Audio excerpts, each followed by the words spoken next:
Oke. Silakan Mbak.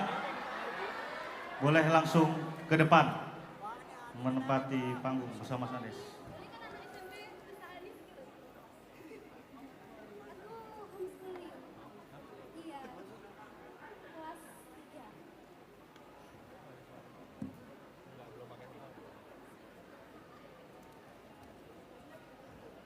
Ini adalah penanya termuda yang pernah datang ke panggung Desa Anies. Kamu kelas berapa? Kelas 3 SMP.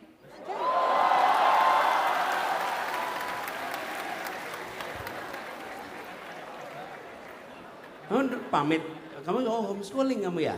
Kenapa? Homeschooling. Iya, saya homeschooling dan ini disupport sama umi saya.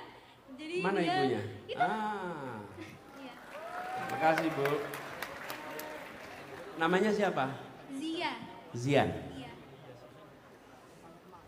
Perkenalkan, nama saya Zia Robina, panggilannya Zia. Usia saya masih 15 tahun. Dan maaf Pak nih, saya belum bisa nyoblos. Coba saja saya udah 18 atau 17, mungkin saya sudah nyoblos ya Pak. Tapi ternyata saya belum bisa. Tapi saya sebagai masa depan bangsa putra-putri Indonesia ini sudah mulai mempelajari calon pilpres nanti di tahun 2028 atau 2029 mungkin ya. Keren ini.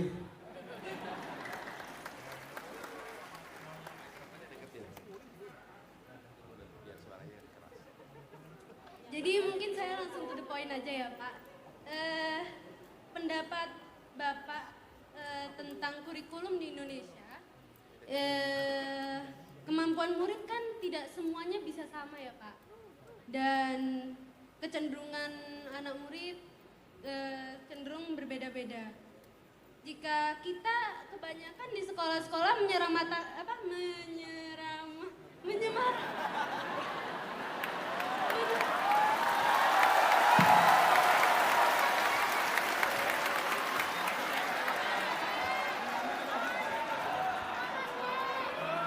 Tepuk tangan dulu dong. Iya. masih grogi Ini Pak. enggak, ini keren. Yang mahasiswa kesini belum tentu bisa pegang mikrofon nggak goyang. Betul nggak? Iya. Saya dulu SMP begini, maju ke depan, tanya Pak Jono tuh. Maju ke depan pegang kertas, bergetar kertasnya. Ini, Zia, ke depan, tenang pegang mikrofon, ngomong dengan baik. Top kamu, yuk terusin. Jadi saya dulu pas TK kecil ada kesusahan Pak dalam membaca, belum bisa. Sedangkan TK kecil ini mereka masih di masa bermain Pak. Dan kebetulan saya masih belum bisa baca. Tiba-tiba posisi juga baru pindah dari kota lain ke pindah kota ya. Lalu pertanyaannya? Di situ saya sudah mulai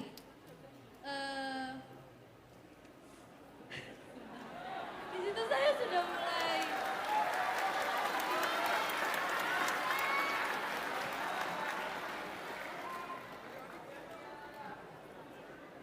intinya gini deh Pak, saya karena masih grogi nih Pak, kadang-kadang tuh iya. Sedangkan saya sudah baru pindah ke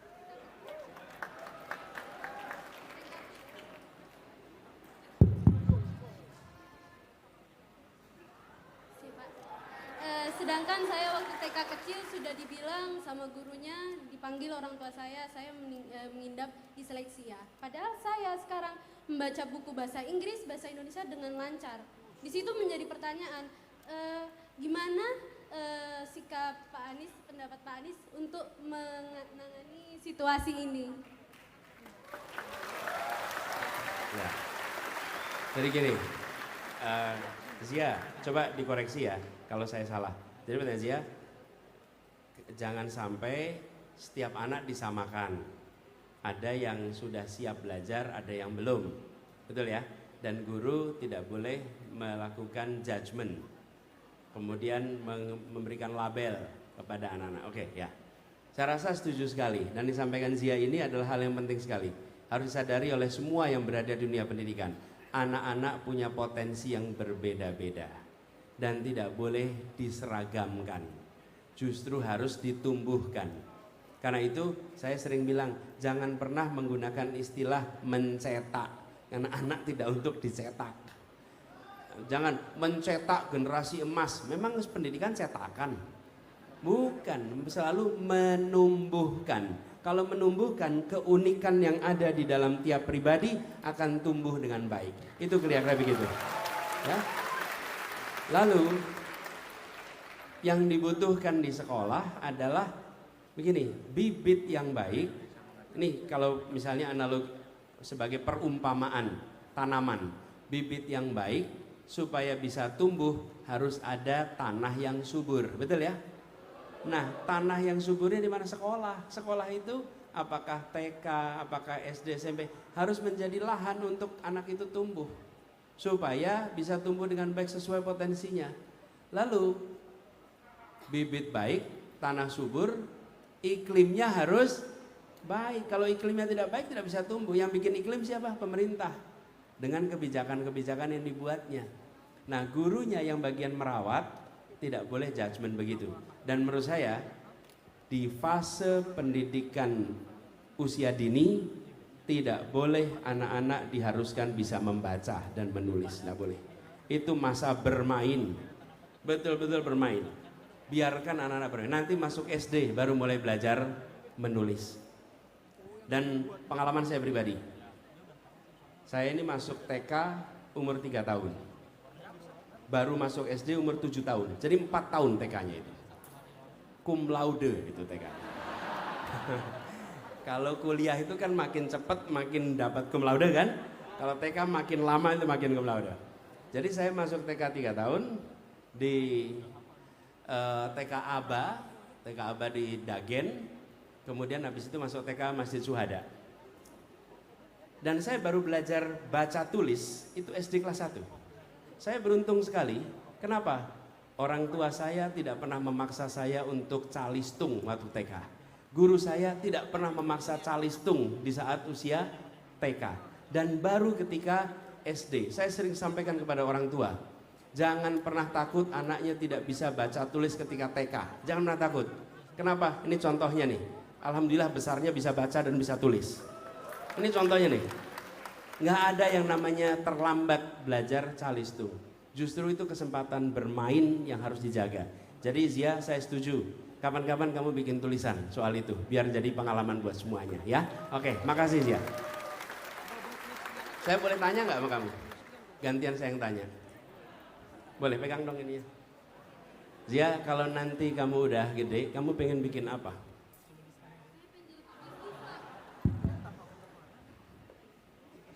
Kamu pengen jadi apa? Pengen bikin apa? Pengen ngubah fashion industri muslim. Wow. Pengen mengubah fashion industri muslim. Diubah jadi gimana? Kiblatnya tuh ke Indonesia istilahnya. Tapi mungkin ya karena Indonesia udah populasi pertama muslim di Indonesia ini, sudah ada, gerakannya sudah ada, tapi saya pengen mengembangkan lagi ke situ. Dari fashion sebagai muslimah yang pengen ngikutin syariat Islam dalam berhijab, jadi kita saling support dan saya sekarang sudah mulai dari homeschooling, saya sudah disupport sama ibu saya dan nama brandnya Zira, tapi belum mulai Pak, karena juga saya mau memasuki sekolah dulu, SMA, terus SMP, jadi mungkin kuliah saya mungkin mulai. Wah, top man. Jadi Zia ini nanti mau dorong untuk jadi teman-teman sekalian, begini, ketika potensi ada, cita-cita ada, soal kemauan aja insya Allah jadi kenyataan, ya. Selamat, ya, selamat ya. Ibu selamat Bu ya, udah didik anaknya dengan baik, Masya Allah.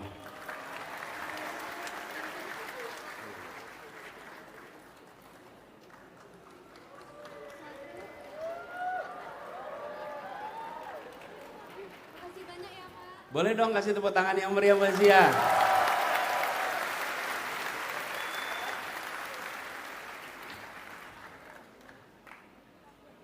kasih Mbak Ziza.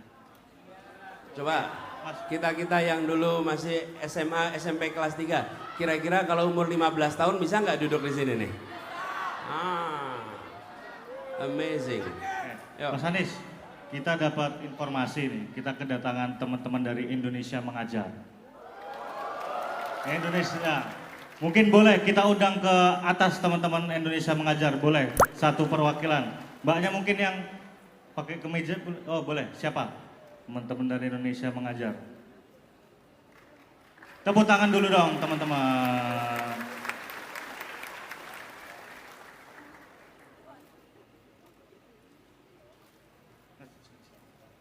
Nih, tangganya di depan sini. Oke. Silakan. Halo Pak Anies. Halo. Salam dulu saya tegang. Saya Metri, Kamu angkatan berapa itu? 16. Saya Iya. Urban planning. ya. Itu dulu ditempatkan di mana? Saya di Konawe, Sulawesi Tenggara. Mungkin saya juga ingin bercerita ya Pak. Saya dari kemarin kepikiran ya teman-teman bahwa Pak Anies kan menggalakkan banget gerakan yang organik, kampanye yang organik gitu. Jujur Pak, dulu saya sempat tidak percaya gitu dengan, meskipun saya PM, saya tidak percaya apakah betul gerakan organik itu bisa tumbuh gitu. Sampai akhirnya saya merasakan sendiri gitu. Ketika di Konawe, di angkatan saya mencoba mengajak PPI dari Sulawesi Tenggara, kemudian PPI dari Utrecht, kemudian dari Duta Bahasa Sulawesi Tenggara untuk kita sama-sama membuat perpustakaan atau taman baca di desa saya bekerja. Di mana teman-teman, desa saya itu 8 jam ditempuhnya dari kota kabupaten. Dan teman-teman untuk mencapai daerah saya yaitu Desa Lalomerui, teman-teman nggak bisa pakai transportasi umum karena di sana tidak ada. Jadi seperti anak PM pada biasanya Pak, saya numpang di mobil bak sayur, kemudian saya duduk bersama beras-beras dan kadang dengan kompor dan segala sayuran yang ada. Tapi hal itu yang tidak menyurutkan semangat saya. Nah, ternyata karena perjalanan yang panjang itu, saya juga teringat pesan Pak Anies ketika Pak Anies bilang bahwa kamu di sana cuma 1 tahun, tapi lihat mereka menjalani itu seumur hidupnya. Gitu. Hal itu yang membuat saya tergerak untuk mengajak orang lain bagaimana, apa yang bisa kita lakukan sama-sama untuk memberikan akses yang setara, utamanya akses pendidikan yang setara untuk anak-anak di Desa Lalomerui. Dan sampai saat ini, alhamdulillah perpusnya sudah bangunan resmi dari dinas dan buku-bukunya sudah lengkap dan alhamdulillah anak-anak di desa saya sudah rajin membaca dan sekarang banyak yang sudah sekolah sampai SMA. Dari situ saya percaya bahwa ternyata gerakan organik itu ada ya teman-teman, karena memberikan semangat positif di sekitar kita itu akan menular, karena semangat positif itu kan betul-betul bisa menular ya dari satu orang ke orang yang lain. Kadang mungkin kita punya semangat positif tapi kita tidak punya komunitasnya, tidak punya teman yang untuk diajak bersama-sama, dan lewat Indonesia Mengajar saya merasakan itu. Alhamdulillah. Dan Pak Anies, saya boleh mendesak pada saat ini? Boleh. Ada 2 pertanyaan yang saya ingin tanyakan. Kebetulan saya saat ini masih bekerja di daerah 3T, khususnya di Sumba, di sebuah non-profit organization. Hal yang menarik bagi saya adalah saya menemukan teman-teman, ternyata teman-teman di NTT ini kritis-kritis dan pintar-pintar gitu. Bahkan beberapa dari yang saya temui di sana Pak, mereka adalah penerima LPDP dan diterima di sekolah seperti Columbia, Pennsylvania, yang mana itu Ivy League untuk anak-anak yang dari Jawa ya. Maaf ya, saya bukan Jawa sentris, tapi saya membandingkan bahwa kita saja kesusahan gitu, tapi mereka ternyata bisa juga sampai di sana gitu. Dengan berbagai tantangan yang mungkin 5 sampai 7 kali lipat mereka lalui. Mereka harus terbang dari Sumba ke Bali, kemudian ke Jawa, menuntut ilmu, kemudian belajar bahasa Inggris dan banyak hal lainnya.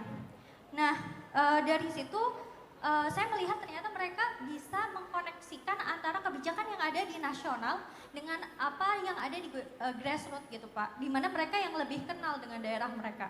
Pertanyaan saya yang pertama, bagaimana strategi Pak Anies untuk menemukan dan memaksimalkan sumber daya manusia yang potensial ini untuk mengembangkan komunitas di daerahnya, utamanya untuk berkontribusi dalam menyelesaikan isu disparitas sosial dan ekonomi yang ada di wilayah 3T.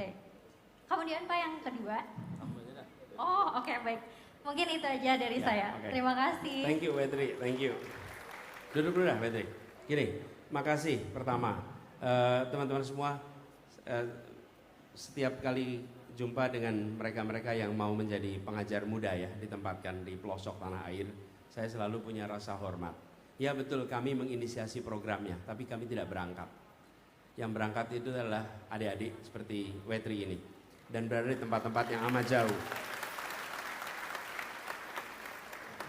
Setahun di sana, kalau soal tantangan geografis itu bisa diceritakan. Berapa jam dari kota, ada sinyal, tidak ada sinyal, ada listrik, itu mudah diceritakan. Yang tidak mudah diceritakan itu tantangan sosiologis. Tantangan sosiologisnya itu besar dan tidak mudah untuk diceritakan. Betul nggak Petri? Dan itu semua bukan soal yang ringan. Jadi buat teman-teman yang masih kuliah, saya melihat kalau Anda punya kesempatan berada di pelosok Indonesia yang paling sulit, maka luangkan waktu untuk berada di sana. Luangkan waktu untuk bekerja di sana di masa muda. Luangkan untuk punya kesempatan melihat dari dekat potret Indonesia yang penuh dengan tantangan. Sesudah itu Anda akan melanglang buana, silahkan. Tapi sampai kapanpun Anda punya akar keindonesiaan yang amat kuat karena Anda bersama dengan rakyat Indonesia di masa usianya muda. Seperti Wetri dan kawan-kawan di sini. Ya, kalau belum tahu Konawe di mana, lihat Google Map nanti. Nanti Anda bakal lihat posisinya seperti apa. Nah, soal tadi bagaimana memberikan semacam ruang ya kepada mereka. Kami melihat begini, gerakan harus diadopsi dalam dunia pendidikan. Tadi Petri cerita agak skeptik tentang ide gerakan. Saya ini sangat meyakini lingkungan hidup, pendidikan, kesehatan itu adalah 3 urusan yang sangat mudah menjadi gerakan. Sangat mudah, karena mudah sekali melibatkan orang. Nah, pemerintah memfasilitasi. Jadi kalau saya membayangkan organisasi-organisasi pendidikan, NGO pendidikan itu difasilitasi oleh negara untuk mereka membangun jaringan yang luas. Sekarang ini banyak pertemuan-pertemuan antar pegiat pendidikan. Pemerintah terlibat? Tidak. Membantu? Tidak. Menurut saya pemerintah harus sudah. Dan itu artinya pemerintah menggunakan, kalau tipe anggaran, ini teman-teman ini agak teknis, pengadaan itu bisa tipe 1, 2, 3, 4. Pemerintah selama ini hanya tipe 1 dan tipe 2. Untuk gerakan pendidikan gunakan tipe 3 dan tipe 4. Alokasi anggarannya ada dengan tipe 3, tipe 4. 3, 4 ini teknis ya, tapi saya ingin jelaskan. Tipe 1 itu kegiatannya diselenggarakan oleh kementerian, ini tipe 1. Tipe 2 bikin tender, nanti perusahaan-perusahaan akan ikut. Yang menang tender menyelenggarakan, itu tipe 2. Tipe 3 memberikan dananya kepada organisasi kemasyarakatan, kepada NGO. Tipe 4 seperti itu kepada organisasi lingkungan. Nah, tipe 3, tipe 4 ini jarang sekali dipakai. Sehingga semua program pemerintah diselenggarakan sendiri atau diselenggarakan lewat tender. Tapi kalau NGO-NGO ini terlibat, mereka akan bisa memajukan pendidikan. Kalau ada NGO yang mau terlibat di bidang pendidikan, hampir pasti orang-orangnya idealis. Yang mereka butuhkan adalah dana dukungan dari pemerintah, restu pemerintah, kemudahan pemerintah. Lalu apa yang tadi Anda sampaikan insya Allah akan terbangun menjadi besar ya. Oke, gitu ya, makasih.